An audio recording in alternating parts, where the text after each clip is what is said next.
नमस्कार, बहुत स्वागत है आपका। आपके साथ मैं हूं ललिता। हेलो डॉक्टर के आज के इस अंक में हम चर्चा करेंगे बांझपन को लेकर। जी हां, जिसके बारे में हर चौथा व्यक्ति चर्चा कर रहा है, क्योंकि बांझपन जो है वो दिन प्रतिदिन महिलाओं के बीच एक ऐसी समस्या बनती जा रही है जिस पर चर्चा करना वाकई बहुत ज़रूरी बात है। तो आज हम हमारे इस अंक में इसी विषय पर चर्चा करेंगे, जानेंगे कि आखिर बांझपन क्या है, बांझपन के लक्षण क्या कुछ होते हैं, कारण क्या है, उपचार किस प्रकार से किए जा सकते हैं। बिल्कुल जैसा कि इस आधुनिक युग में हम चर्चा करते हैं आईवीएफ के बारे में, तो उसकी प्रक्रियाओं को भी हम जानेंगे और जानेंगे कि कुल मिलाकर आईवीएफ जो है वो कितना सक्सेस होता है। इस पर भी हम चर्चा करेंगे। कार्यक्रम को हम आगे बढ़ाएंगे। उससे पहले आपको बताएं कि ये कार्यक्रम फोन इन लाइव है और सीधे तौर से आप अपने विशेषज्ञ से संपर्क कर सकते हैं। हमारे साथ मौजूद हैं हमारे स्टूडियो में आईवीएफ एक्सपर्ट, आईवीएफ विशेषज्ञ डॉक्टर हिमांशु राय। पहले उनका स्वागत करेंगे। बहुत स्वागत है सर आपका। नमस्ते। बिल्कुल, तो हमारे इस अंक में आज हम चर्चा करेंगे आईवीएफ एक्सपर्ट से, जानेंगे आईवीएफ के बारे में, जानेंगे इस बदलते युग में आईवीएफ जो पकड़ बना चुकी है उसके बारे में, आखिर क्या कुछ प्रोसीजर होते हैं उसके बारे में। सबसे बड़ी बात यह है कि बांझपन जो है आखिर होता क्यों है। इन तमाम विषयों पर हम चर्चा करेंगे, लेकिन जरूरी ये हो जाता है कि घर बैठे जो हमारे दर्शक हैं वो इस कार्यक्रम से संपर्क कर सकते हैं। आप अपने विशेषज्ञ से सीधे सीधे संपर्क कर सकते हैं। हमारे बीच डॉक्टर हिमांशु राय मौजूद हैं। टोल फ्री नंबर मैं आपको नोट करवा देती हूं, फिर कार्यक्रम को आगे बढ़ाऊंगी। 1800-3456-171 1800-3456-171 हमारा टोल फ्री नंबर है, जो लगातार टीवी स्क्रीन पर फ्लैश भी किए जा रहे हैं। अगर किसी भी प्रकार के प्रश्न इससे संबंधित आपके मन में उठ रहे हैं तो आप सीधे सीधे संपर्क कर सकते हैं। डॉक्टर हिमांशु राय उन तमाम सवालों के जवाब आपको जरूर देंगे। लेकिन कार्यक्रम की शुरुआत करें उससे पहले बांझपन से जुड़े हुए एक छोटी सी स्टोरी देखते हैं। शिशु का जन्म परिवार में खुशियां लेकर आता है, लेकिन कुछ दंपति इस खुशी से वंचित रह जाते हैं। संतान का सुख जीवन का सबसे बड़ा सुख है। संतान का अभाव दाम्पत्य जीवन के कष्टप्रद होने का प्रमुख कारण है। संतानहीनता एक ऐसी समस्या है जिसके कारण व्यक्ति को अपने आप में अपूर्णता की भावना बार बार रहती है। आजकल के व्यस्त जीवन के कारण महिलाओं और पुरुषों दोनों के ही विवाह देर से होना आम बात हो गई है। ऐसे में गर्भधारण में बाधा आ सकती है और निसंतानता जीवन के लिए एक बड़ी समस्या बन सकती है। संतानहीनता के कई कारण हो सकते हैं और संतानहीनता के कारण पुरुष या स्त्री दोनों में से किसी से भी संबंधित हो सकते हैं। कभी कभी समस्या केवल पुरुष या महिला में नहीं, बल्कि दोनों में संयुक्त रूप से हो सकती है। पुरुषों और स्त्रियों में इसके कारण अलग होते हैं। कभी कभी ऐसा भी हो सकता है कि दोनों स्वस्थ हों तथा कोई भी डॉक्टर या परीक्षण संतान न होने का कारण पता लगाने में असमर्थ हो। कई कारक हैं जो फर्टिलिटी को प्रभावित करते हैं और संतानहीनता का कारण बन सकते हैं। संतानहीनता की समस्या के लिए इलाज के कई विकल्प उपलब्ध हैं। संतानहीनता की समस्या को दूर करने के लिए इलाज किस विधि द्वारा किया जाएगा, ये विशेषज्ञ द्वारा तय किया जाता है और ये इस पर निर्भर करता है कि समस्या का कारण क्या है। गर्भधारण में समस्या होने पर इधर उधर भटक कर समय नष्ट न करें, बल्कि एक विशेषज्ञ से परामर्श लें, इसका कारण जानें और सही समय पर सही इलाज करवाएं। बिल्कुल, तो निसंतानता जो है वो एक पति पत्नी के बीच, एक परिवार के बीच एक कोड़ के रूप में होती है, क्योंकि वो इतना तकलीफदेह होता है जिसका अंदाजा लगा पाना बहुत मुश्किल हो जाता है। लेकिन इन दिनों इस आधुनिक युग में, इस टेक्निकल युग में काफ़ी सारी चीज़ें ऐसे हैं जिससे निसंतानता जो है वो पूरी तरह से दूर हो सकती है। तो हमारे बीच एक बार फिर से मैं स्वागत करना चाहूँगी, आईवीएफ एक्सपर्ट हैं डॉक्टर हिमांशु राय। उनके साथ हम कार्यक्रम आगे बढ़ाएंगे, सवाल जवाब का सिलसिला आगे बढ़ाएंगे। बहुत स्वागत है सर एक बार फिर से आपका।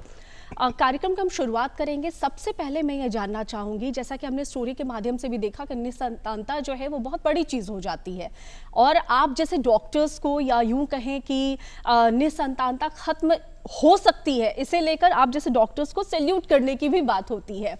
सब मैं सबसे पहले ये जानना चाहूंगी कि बांझपन आखिर क्या है और कितने प्रकार के बांझपन होते हैं, जरा इसके बारे में विस्तार से बताएं हमें। बांझपन जो समस्या होती है वो उसे तब हम समस्या एक मानते हैं जब शादी के बाद अगर हेल्दी कपल अगर है वे साथ रह रहे हैं विथ अनप्रोटेक्टेड इंटरकोर्स, मतलब कि कोई भी गर्भ निरोधक वस्तु का इस्तेमाल नहीं अगर करते हैं और चाहते हैं कि हाँ उन्हें बच्चा हो और 1 साल तक अगर बच्चा नहीं रुक पाता है तब उसे अब डिफ़ाइन किया जाता है कि ये बांझपन या इनफर्टिलिटी या सब फर्टिलिटी से ग्रसित है और इन्हें जांच के लिए और इलाज के लिए जाना चाहिए। तो एक तो यह बात हो गई बांझपन के डेफिनेशन के बारे में, और दूसरा जो बात होता है कारण, वो 2 तरह के कारण मैंने 2 तरह के बांझपन माने जाते हैं। एक होता है प्राइमरी और सेकेंडरी। प्राइमरी बांझपन होता है कि मतलब किसी को कभी भी बच्चा नहीं हुआ, और सेकेंडरी बांझपन होता है जिसमें कि पहले एक बार तो प्रेगनेंसी हुई, वो भले सक्सेसफुल प्रेगनेंसी हो या अबॉर्शन हो, लेकिन उसके बाद फिर बच्चा अगर नहीं रह पा रहा है, जैसे 2 भी बच्चे हो गए, उसे तीसरा बच्चा भी चाहिए लेकिन वो तीसरा बच्चा नहीं हो पा रहा है, तो इसे सेकेंडरी इनफर्टिलिटी कहते हैं। बिल्कुल। दूसरा हम लोग इसे विभाजित करते हैं मेल एंड डॉक्टर फीमेल साहब, एक इनफर्टिलिटी। कॉलर हमारे साथ जुड़ गए हैं, माफ जी। करूंगी आपको बीच में रोक रही हूँ। एक कॉलर हमारे साथ, उनका कॉल लेते हैं। हेलो, हेलो, नमस्कार सर, बिहार दूरदर्शन में स्वागत है आपका। आप बताइए कहाँ से बात कर रहे हैं और क्या नाम हुआ आपका? सर मेरा नाम सौरभ है, मैं छपरा से बोल रहा हूँ। हेलो। हाँ, सवाल पूछिए सर, छपरा से बात कर रहे हैं, सवाल पूछिए। ये मेरा प्रश्न है कि ये कि जैसे महिलाओं में एक खास उम्र के बाद मां नहीं बन सकती है, ऐसा माना जाता है, तो क्या पुरुषों में भी कोई आयु सीमा है क्या, कि ऐसे कि इस आयु के बाद उनको पिता बनने में दिक्कत हो, ऐसा कुछ है? डॉक्टर साहब से मैं उम्र का प्रभाव जो है, कोई भी साइंटिफिक एविडेंस नहीं है।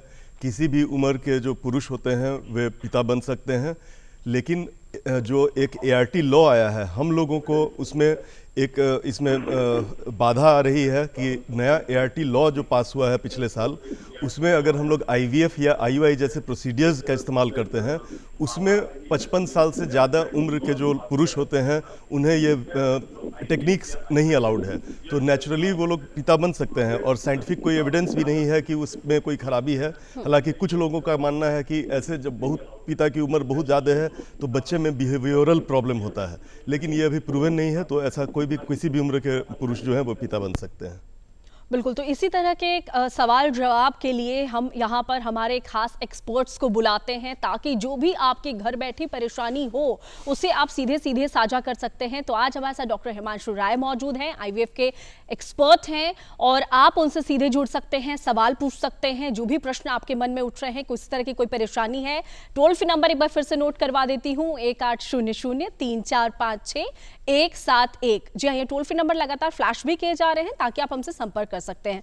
डॉक्टर साहब, हमारे कॉलर अभी छपरा से जुड़े हुए थे, जाहिर सी बात है इस तरह के कई कॉलर्स हमारे साथ जुड़ेंगे, लेकिन मेरा अगला प्रश्न ये है कि देखा ये जा रहा है कि पहले की अपेक्षा, हम पहले की जब बात करते हैं उसकी अपेक्षा इन दिनों जो है बांझपन की समस्या महिलाओं के बीच या कहीं पुरुषों के बीच भी, लेकिन खासतौर से महिलाओं के बीच बहुत ज्यादा बढ़ गई है। आखिर इस समस्या का कारण क्या होता है? ये कारण जो होता है बढ़ती उम्र, मैंने एक है कि बढ़ती उम्र में शादी होना। अब जानते हैं हम लोग सभी कोई जैसे शिक्षा के प्रति सजग हैं, महिलाएं पुरुष तो पहले भी थे, महिलाओं में अब और ज़्यादा शिक्षा के प्रति जागरूकता हो रही है। फिर उसके बाद उन्हें नौकरी की तलाश होती है, तो बहुत लोग शादी पोस्टपोन कर देते हैं अपने इस करियर को चुनने में, और लेट से मैरिज करने पे वो एक सबसे प्रमुख कारण होता है औरत की बढ़ती उम्र, जो कि उसके माँ बनने में फिर आगे बाधा बन जाती है, और ये इरिवर्सिबल होता है, इसे आप वापस उम्र को नहीं किया जा सकता है। तो इसका ज़रूर ध्यान रखना चाहिए कि 25 से 30 साल बेस्ट टाइम रहता है प्रेग्नेंट होने के लिए, तो उसमें बहुत ज़्यादा विलम्ब होने से बाद में कोई भी जो हम लोग दवाएं देते हैं या कोई टेक्नोलॉजी का इस्तेमाल करते हैं, वो 35 साल के बाद बहुत तेज़ी से उसमें गिरावट आता है सफलता के दर में। तो ये एक कारण है। दूसरा, आजकल पॉल्यूशन इतना ज़्यादा है, पॉल्यूशन भी जो हम लोग के बॉडी के हर सिस्टम को इफेक्ट करता है और हम लोग के रिप्रोडक्टिव सिस्टम को भी प्रभावित करता है बुरी तरह से। तो ये सब देखना चाहिए, अपना खाना पीना, व्यायाम, ये लाइफस्टाइल जो होता है, हेल्दी लाइफस्टाइल रखना चाहिए। पुरुषों में जैसे मोबाइल फ़ोन वगैरह पॉकेट में रखना या लैपटॉप बहुत देर तक यूज़ करना अपने गोद में, उससे वहाँ पे लोकल टेम्परेचर बढ़ जाता है। तो ये सब कारण है जिसके चलते कि आजकल हम लोग देख रहे हैं कि ज़्यादा से ज़्यादा जो है बांझपन की समस्या बढ़ते जा रही है, और ऑलमोस्ट हर 10 कपल्स जो शादी होती है उसमें एक कपल, मतलब 10% to 15% चांसेस रहता है ये बांझपन होने का। बिल्कुल, यानी कि कोई एक कारण नहीं कह सकते हैं, कई अलग अलग प्रकार के कारण होते हैं जो भी डॉक्टर साहब ने यहाँ पर बहुत क्लियरली बताया है आपको। अगर इस तरह के किसी भी तरह के कारण दिखाई दे रहे हैं तो आपको सीधे सीधे संबंधित डॉक्टर से संपर्क करने की ज़रूरत है। डॉक्टर साहब, कारण पर हमने चर्चा की है, कॉलर्स भी हमारे साथ जुड़ रहे हैं और जुड़ेंगे लगातार, क्योंकि मुद्दा जो है वो ऐसा है, परेशानी जो है वो ऐसी है। लेकिन अगर हम बात करें कारण के बारे में आपने हमें बताया, अगर मैं लक्षण के बारे में चर्चा करूं तो किस प्रकार के लक्षण देखने को मिलते हैं? देखिए, कारण तो हम लोग फुली डिस्कस नहीं हम लोग कर सकते हैं इस छोटे से प्रोग्राम में, लेकिन जो लक्षण बांझपन के होते हैं वो उसी कारण से रिलेटेड होते हैं। जैसे कारण हम लोग के देश में बहुत कॉमन ट्यूबरकुलोसिस जैसे होता है। लोगों को लगता है ट्यूबरकुलोसिस केवल चेस्ट का इन्फेक्शन होता है, सांस लेने में परेशानी होगी, बलगम होगा, जबकि आपको जान के हैरानी होगी कि उसके चलते हमारे यूट्रस और फैलोपियन ट्यूब्स भी प्रभावित होते हैं। यूट्रस अगर प्रभावित हो जाए तो ब्लीडिंग जो होता है, औरत का जो मासिक धर्म होता है वो अनियमित हो जाता है और बहुत कम मासिक आने लगता है अगर बच्चेदानी प्रभावित है। अगर नली प्रभावित हो जाए तो वहाँ पेट में इन्फेक्शन होता है, वहाँ पस जमा हो जाता है, इसे हम लोग पीआईडी भी बोलते हैं, और कभी कभी दूसरे ऑर्गेनिज्म के चलते भी हो सकता है। और पेल्विक पेन, माने अगर पेड़ू में दर्द होता है, पेड़ू में लगेगा कुछ फूला हुआ है, तो ये सब जो इन्फेक्शंस होता है उसके चलते अगर बांझपन है तो इसमें होता है। उसी तरह जैसे अगर पीसीओडी ले लें जो कि काफ़ी यंग वुमेन में कॉमन होता है, ओबीज वुमेन में कॉमन होता है, जो औरतें का वजन ज़्यादा होता है, तो इसमें मासिक धर्म लेट से आता है और वो कभी कभी 3-3 महीना 6-6 महीना पे मासिक आता है, या बिना दवा के मासिक नहीं आता है। इन लोगों में चेहरे पे बाल आ जाते हैं। तो इसी तरह के अलग अलग कारण, जैसे किसी को यूट्रस में फाइब्रॉयड है, इस ट्यूमर के चलते भी बांझपन हो सकता है अगर ट्यूमर का साइज़ बड़ा हो या उसका पोजीशन यूट्रस में ऐसे जगह हो। और ये बीच बीच में ब्लीडिंग, कभी भी उस औरत को अनियमित ब्लीडिंग होते रहेगा, उससे भी पेल्विक पेन होते रहेगा, पेल्विक ट्यूमर उसको फील होगा कि कोई पेट के अंदर गोला जैसा चीज़ है। तो इस तरह से एंडोमेट्रियोसिस एक बीमारी होती है जिसमें कि मासिक धर्म का जो चमड़ा होता है वो बच्चेदानी के बाहर पेट में चला जाता है और पीरियड के समय वहाँ काफ़ी पेन होता है। और साथ में जब पति पत्नी आपस में जब साथ रहते हैं उस समय भी औरत को काफ़ी पेन होता है। तो ये सब विभिन्न लक्षण हैं और भी कई लक्षण हैं जो जिससे कि हमें पता चलता है कि ये बांझपन से ग्रसित हो सकता है या कौन सी ये बीमारी है। बिल्कुल, यानी कि पहले ही सजगता अगर आप बरतें, अगर इस तरह के लक्षण दिखाई दे रहे हैं तो पहले ही सजगता बरतने की ज़रूरत है और ज़रूरी है डॉक्टर की सलाह की। 1800-3456-171 हमारा टोल फ्री नंबर है। खास विशेषज्ञ भी हमारे साथ मौजूद है, आप लगातार कॉल करके अपने प्रश्न साझा कर सकते हैं। एक कॉलर हमारे साथ। हेलो जी जी जी हेलो हाँ जी नमस्कार जी। हेलो हेलो हाँ जी नमस्कार जी। नमस्कार सर, आप अपना नाम बताइए, कहाँ से बात करें वो भी बताइए।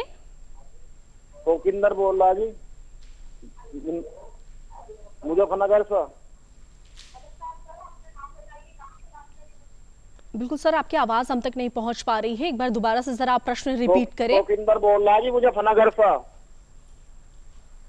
मुजफ्फरनगर से बोल रही जी, मुजफ्फरनगर से। सवाल पूछिए सर।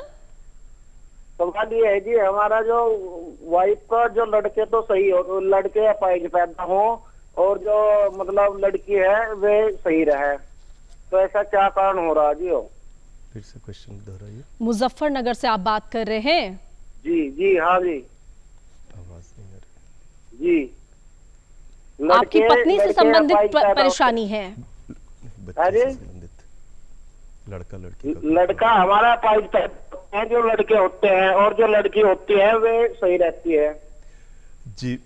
तो इसमें जो है ये इस तरह का कि किसी लड़की में बार बार प्रॉब्लम हो रहा हो या लड़का जो पैदा हो रहा है उसमें प्रॉब्लम है, लड़की सही हो रही है, तो इसमें सबसे तो इसमें ज़रूरी है जो लड़का हुआ था उसकी तो जांच, अगर वो है जीवित है तब तो उसका जेनेटिक टेस्ट करना होगा। वो नहीं भी जीवित है तो जो आपकी लड़की है उनका और आप दोनों पति पत्नी का जेनेटिक टेस्ट होता है, जो बेसिक टेस्ट होता है उसको कैरियोटाइपिंग बोलते हैं, और जो थोड़ा एडवांस टेस्ट होता है अगर कैरियोटाइपिंग में बीमारी नहीं पकड़ाती है तो नेक्स्ट जनरेशन सीक्वेंसिंग NGS कहते हैं या जीन माइक्रो एरे टेस्ट कहते हैं। इस टेस्ट के द्वारा पता चलेगा कि ये बाई चांस हो रहा है या आप लोगों में कोई जेनेटिक डिफेक्ट है जिसके चलते ऐसा हो रहा है, और फिर जैसा रहेगा जेनेटिक काउंसलिंग फिर की जाती है और फिर कैसे इससे बचे ये पता चलता है। तो आपको किसी जेनेटिसिस्ट की सलाह लेनी पड़ेगी। आपके बगल में लखनऊ में इंदिरा गांधी, वहाँ राजीव गांधी इंस्टीट्यूट है शायद, तो वहाँ पे आप जाके दिखवा सकते हैं। बिल्कुल। सर मैं पूछना चाह रहा जी, जैसा मान लिया ये बच्चा लड़का ठीक भी हो सका नहीं, हमारा एक आधा बच्चा लड़का जो सही हो जाएगा नहीं, ऐसा हो सकता? हाँ, हो सकता है। उसके लिए आपको हो सकता है कि टेस्ट ट्यूब बेबी करना पड़े और pre implantation genetic diagnosis PGD बोलते हैं, उसके के द्वारा आप उसको ठीक करा सकते हैं। बिल्कुल, बहुत धन्यवाद हमसे जुड़ने के लिए। जाहिर सी बात है कि आपने प्रश्न जो साझा किया है उसका उत्तर आपको पूर्णतः मिल गया होगा। लगातार हमारे साथ कॉलर्स जुड़ रहे हैं। डॉक्टर साहब, हमारे अगले कॉलर्स हमसे जब तक जुड़ते हैं तब तक आप ज़रा मुझे ये बताइए कि कई तरह की महिलाएं आपके पास पहुंचती हैं अपनी अपनी परेशानियों को लेकर के। कारण भी आपको पता होता है और आप कारण भी पूछते हैं, लक्षण भी पूछते हैं, लेकिन अगर मैं खासतौर से टेस्ट की बात करूँ तो किस प्रकार के टेस्ट करते हैं जिससे आपको ये पता चलता है कि बांझपन की शिकार है महिला?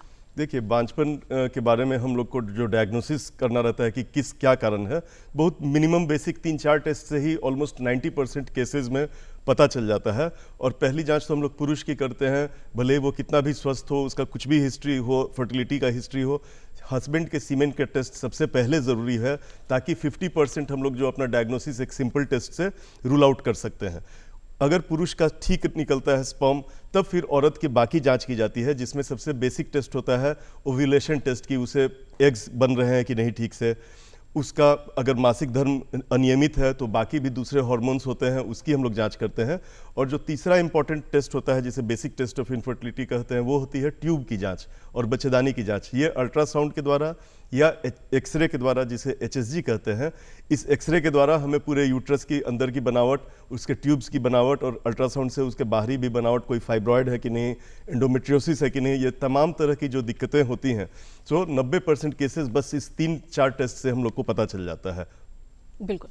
और डॉक्टर साहब, एक बात मुझे ज़रा बताइए कि जो महिलाएं गर्भ निरोध का प्रयोग करती हैं, उनको क्या उनका जो है वो असर जो है वो बांझपन पर होता है? इसका प्रश्न का मैं जवाब लूंगी। एक कॉलर हमारे साथ, पहले उनका कॉल लेते हैं। हेलो। हाँ, नमस्कार मैम, स्वागत है आपका। कहाँ से बोल रही हैं, क्या नाम हुआ? मैं देहरादून से बात कर रही हूँ। हाँ जी मैम, स्वागत है, पूछिए, प्रश्न पूछिए। देहरादून से बात कर रही हैं। 4 साल हो गए मेरी शादी को, मैंने अभी तक कंसीव नहीं किया है एक भी बार। हेलो, आवाज आ रही है? हाँ जी मैम, आवाज आ रही है जी। आप अपना प्रश्न दोहराएंगे? जी, मुझे 4 साल हो गए मेरी शादी को। नहीं तो आपकी जांच हुई होंगी और आपके डॉक्टर ने बताया होगा, जैसे मैंने अभी विभिन्न टेस्ट की चर्चा की, तो ये सब टेस्ट आपके हो गए हैं कि नहीं, इसलिए कि इन सब जांचों से पता चल जाता है। अगर एक्सरे या अल्ट्रासाउंड में कुछ खराबी निकलती है तो हम लोग लैप्रोस्कोपी या हिस्ट्रोस्कोपी जैसे माइनर सर्जरी होते हैं उसे भी करते हैं, उस डायग्नोसिस के लिए भी और ट्रीटमेंट के लिए भी। और अगर इन सब जांच आपकी हो चुकी है और कुछ खराबी नहीं निकला तो इसे अनएक्सप्लेन्ड इनफर्टिलिटी बोलते हैं, जिसे अकारण बांझपन। मैंने हम लोग का साइंस अभी इतना डेवलप नहीं हो पाया है कि 100% केसेस का डायग्नोसिस दे पाए। 10% केसेस ऐसे रहते हैं जो विभिन्न तमाम टेस्ट जो है उसको बाद भी हमें पता नहीं चलता आखिर क्या कारण है, और ऐसे भी मरीजों की इलाज की अलग एक प्रक्रिया होती है जिसे हम लोग डिस्कस करेंगे। बिल्कुल। और डॉक्टर साहब, मैंने जो अभी प्रश्न आपसे पूछा था उसका जवाब मैं चाहूंगी। गर्भ निरोध जो है उसका क्या असर होता है बांझपन पर? हाँ, गर्भ निरोध आजकल काफ़ी महिलाएं और युवती नवयुवती करती हैं। शादी के पहले भी कुछ पीरियड्स रेगुलेट करने के लिए भी करती हैं, और शादी के बाद भी बहुत लोग, जैसे मैंने चर्चा किया कि कैरियर के लिए या सब चीज़ों के लिए, तो ओरल पिल्स सबसे कॉमन विधि होती है जो कि ये महिलाएं यूज़ करती हैं। और ओरल पिल्स का कोई भी लॉन्ग टर्म इफेक्ट नहीं होता है फर्टिलिटी पे, वो बिल्कुल 100% सेफ होता है। कोई भी महिला कितना दिन भी उसको अगर यूज़ की है, उसके छोड़ने के बिल्कुल 1 से 2 महीना के अंदर में वो प्रेगनेंसी अपना प्लान कर सकती है। जो दूसरे मेथड्स होते हैं वो जैसे कॉपर टी लगाना, जो यूट्रस के अंदर एक इंस्ट्रूमेंट पतला डाला जाता है, तो ये उन लोग के लिए रहता है जिन्हें पहले बच्चा हो चुका है। तो इस कॉपर टी में कभी कभी अगर इन्फेक्शन होने का डर रहता है, अगर इसे ठीक तरीक़ा से नहीं लगाया गया हो, या ठीक तरीक़ा से लगाने के बावजूद भी ऊपर से इन्फेक्शन हो सकता है किसी कारण से, तो इसमें कॉपर टी के चलते इन्फेक्शन होने का डर रहता है, ट्यूब्स के बंद होने का, यूट्रस का दीवार आपस में सट जाने का। इसीलिए ये रिकमेंडेड नहीं है कि जिसे कभी बच्चा नहीं हुआ हो उन्हें इसका कॉपर टी का या इंट्रायूट्राइन डिवाइसेस का यूज़ नहीं करना चाहिए। तो ये मेन दो चीज़ होता है। तीसरा होता है एक इंजेक्शन भी काफ़ी पॉपुलर है जो 3-3 महीना पे पड़ता है, प्रोजेस्टेरॉन का इंजेक्शन होता है, सरकार द्वारा भी ये दिया जाता है। तो ये जो इंजेक्शन्स होते हैं इसके चलते मासिक धर्म कुछ दिनों के लिए अनियमित हो सकता है। तो बहुत महिलाएं इसको लेने पर शुरू में ही छोड़ देती हैं कि नहीं मासिक गड़बड़ हो गया, तो ऐसा नहीं कि बाद में उन्हें प्रॉब्लम हो। ये भी उन लोग के लिए रिकमेंडेड है जिसे ऑलरेडी एक बच्चे हो चुके हैं और टेम्पररी उन्हें चाहिए। बिल्कुल, यानी कि ध्यान देने की ज़रूरत है। इस तरह की चीज़ों के प्रयोग से पहले आपको बहुत ज़्यादा ध्यान देने की ज़रूरत है। हमारे साथ एक कॉलर जुड़े हुए हैं, बहुत स्वागत है मैम आपका। और आप बताइए कि कहाँ से बात कर रहे हैं? हम मध्य प्रदेश से बात कर रहे हैं। स्वागत है सर आपका, अपना नाम बताइए। राहुल। हाँ, प्रश्न पूछिए सर। प्रश्न ये है मैम कि जैसे हमारी वाइफ को ये महीने में मतलब जैसे ठहर जाता है, फिर महीने 1.5 महीने ठहरता, फिर वो हो जाता है। हाँ, तो ये जो प्रॉब्लम होता है ये सबसे कॉमन इसका कारण जो होता है वो कारण हो सकते हैं। किसी औरतों में टाइम के पहले ही जो अंडे रहते हैं वे बहुत कम हो जाते हैं, जिसे प्रीमेच्योर ओवेरियन फेलियर बोलते हैं। तो इस टाइप के केसेस में इस तरह की प्रॉब्लम होते हैं और बच्चा होने में भी दिक्कत होता है। और दूसरा प्रॉब्लम है जो कि काफ़ी कॉमन है, पीसीओडी बताया, जिसमें कि हार्मोन का बैलेंस गड़बड़ हो जाता है, उसके चलते अंडों का विकास नहीं होता है और मासिक धर्म अनियमित हो जाता है। तो इन दोनों में से कौन सा कारण है? इसलिए कि पीसीओडी बहुत आराम से ट्रीट किया जा सकता है, जबकि प्रीमेच्योर ओवेरियन फेलियर डिफिकल्ट होता है ट्रीट करना। तो केवल एक अल्ट्रासाउंड के द्वारा और एक खून के जांच के द्वारा ये पता चल जाएगा कि दोनों में से कौन सी परिस्थिति है और आगे फिर क्या और कितने जल्दी प्रयास करना होगा, किस तरह का ट्रीटमेंट करना होगा, इन जांचों से पता चल जाएगा।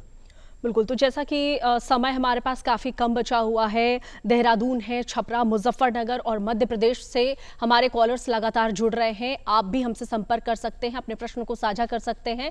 1800-3456-171 हमारा टोल फ्री नंबर है, जो लगातार टीवी स्क्रीन पर फ्लैश भी किए जा रहे हैं ताकि आप डॉक्टर साहब से संपर्क करें।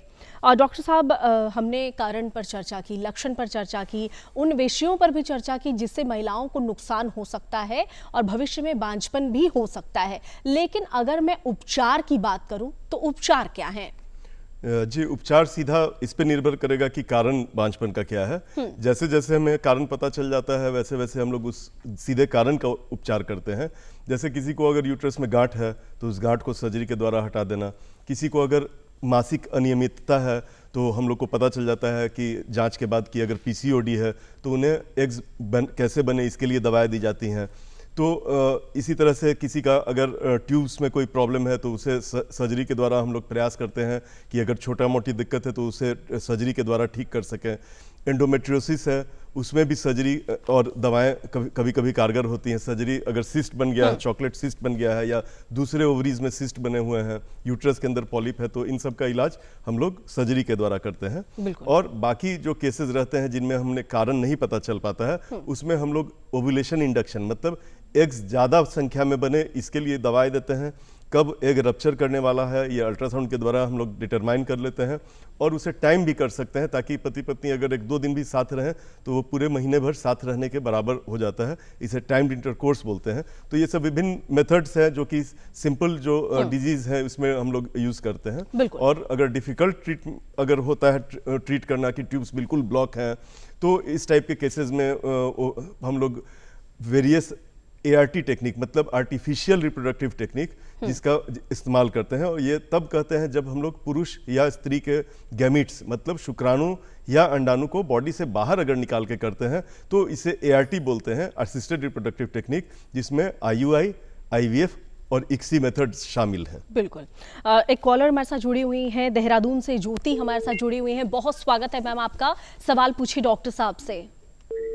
मैम, मुझे एक साइड पेन होता है पेट में।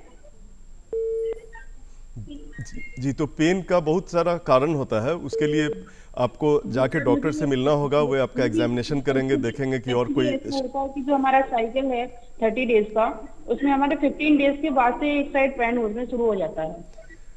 हाँ, 15th जो पेन होता है वो कभी कभी ओवुलेशन के चलते भी पेन होता है। लेकिन आपको अगर पेन का कारण जानना है और उसका इलाज चाहती हैं कि परमानेंट हो, तो उसके लिए डॉक्टर से मिलना होगा। और सबसे कॉमन जो इसमें जांच की जाती है वो पेट का अल्ट्रासाउंड होता है।